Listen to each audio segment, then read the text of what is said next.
You've copped some abuse in your career. What did you make of Luke Beveridge? Well, I don't have any sympathy for reporters, and certainly not sports journalists, but the Western Bulldogs coach has clearly flipped his lid. You've got the nerve to ask me a question and even be here. Beveridge is talking to Fox Sports reporter Tom Morris. He's pissed off with Tom for breaking some news about player selections at the Dogs. That scoop came after Morris broke the news that Ryan Gardner wouldn't play in last year's grand final. According to Beveridge, Morris's habit of breaking news ahead of schedule was dirty pool. You've been preying on us the last 2 times. You barracked for Melbourne, Tom Morris. Been preying on us. You've been opening us up, causing turmoil within our football club by declaring our team well before it needs to be declared. That's like a politician complaining that a journo's found out about a government announcement ahead of time. It's considered leakage. I think the leakage is your credibility, Luke. Not the first footy coach to chuck a tanty. They're highly strung people, and Beveridge isn't the first coach to get the shits with the journo. You're right. Yeah. What's your name? Mine? Yeah. Shane. Shane who? McGinnis. Okay, that's the best question you can come up with after 2 hours of footy. You're quite brilliant, Shane. Yeah. Any regrets at all about what happened? Sorry, do you need to go to confession or something? Last night, I murdered someone? No, not at all. I'm just saying. Thank you. Thanks, Tony. Oh, come on. Oh, come on, mate. Give me this. It's part of the game. Is that the gutter journalist you want to be? Your gutter journalism at the moment is killing us and behind the scenes. Plenty of stuff on Fox that's gutter journalism. This was just journalism. Muckraking trash. In this instance, the muckraking trash being the truth. Morris was right. If the coach is having this kind of a meltdown about a story that's correct, and it's only round 1... You need to calm down. How's he going to be at the end of the home and away season? You are tearing me apart, Lisa! The excruciating 4-minute press conference ended with Beveridge trying to kick Morris out of the room. Next question. Mate, you're not welcome.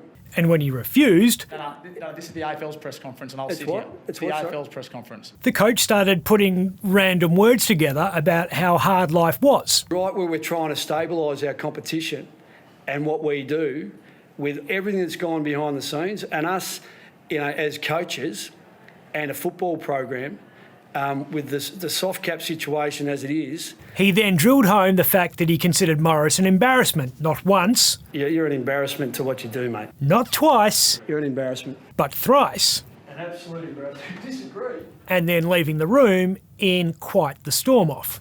Good sport. What happens now? Well, the AFL knows the best defence is a good offence, and it didn't take long for some mud to be thrown at Morris on Twitter. 1 match into season 2022, and we've already got 1 man stood down and another forced to apologise. I want to apologise for my behaviour. I want to apologise to Tom Morris and all those present last night. Would we expect anything less from the AFL? Well, the press conference with the Prime Minister and the Premier was much more civilised. Civilised? That was bordering on gay porn. There's been no state government in the country where we've had a more productive partnership. You expect a polite reach around at these media events, but Morrison looked like he was about to spray McGowan with baby oil and go full body on body. Great to be here with Premier McGowan as well. Together, Perth is a world-class city, and we've greatly appreciated that support from the West Australian Premier and the Western Australian Government. How'd Anthony Albanese be feeling now? Like any bloke would feel watching his partner flirt with another man. But I think you're absolutely delicious. And then take him to a public toilet. I'm standing right here. A couple of weeks after the WA Premier was too busy to see Albo and actively cock-blocked him by hosting a rival press conference. Obviously, I don't know when he's scheduling his media conferences. Mark McGowan's diary, amongst other things, were wide open for the Prime Minister, who was so keen to sing McGowan's praises he barely had time to apply some lube. And so we are complete fellow travellers when it comes to ensuring we have those projects. So today is about our partnership. And I particularly want to thank the Premier for his work. Get a room. And whether it's been working together through COVID, whether it's been working together through many infrastructure projects, working to ensure Anthony Albanese doesn't get the keys to the lodge. I can only disagree with the presumption of your question. It was very much an all-stars event. Premier, Prime Minister, Minister assisting the Prime Minister, Federal Attorney General, State Housing Minister, State Transport Minister. But everyone knew who the real star of the show was. And I'll hand you over to the Premier. Great to see you, mate. Mark was in his element and was cracking some pretty good gags. Actually, they were on the lame side of ordinary, but Ben Morton and Michaelia Cash found them hysterical. Can I firstly say great to see you all again. It's great to experience some vitamin D in my system. I can't help but feel partially responsible for his absence for the last 200 or 300 days. The PM was on the banks of the Swan to talk about how he and Mark were going to build a bridge together. Connecting different parts of the city in a really exciting way.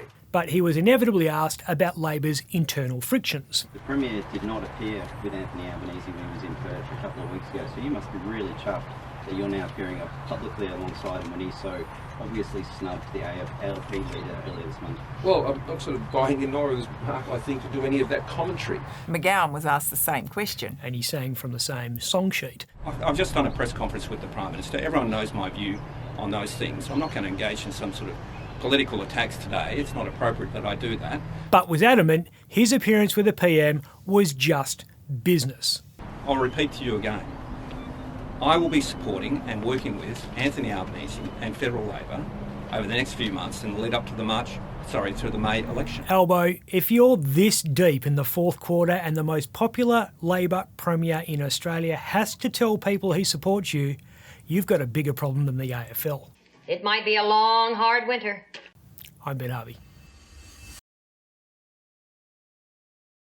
For more Up Late, click the subscribe button below.